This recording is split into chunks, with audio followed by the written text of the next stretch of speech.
اقرأ باسم ربك الذي خلق خلق الإنسان من علق اقرأ وربك الأكرم الذي علم بالقلم علم الإنسان ما لم يعلم كلا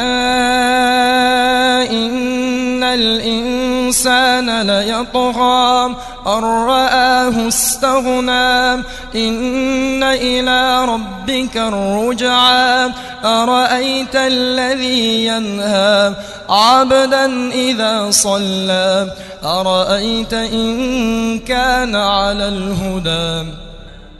أو أمر بالتقوى أرأيت إن كذب وتولى ألم يعلم بأن الله يرى كلا لئن لم ينته لنصفعا بالناصية ناصية كاذبة خاطئة فليدع ناديه سندع الزبانية كلا لا تطعه واسجد واقترب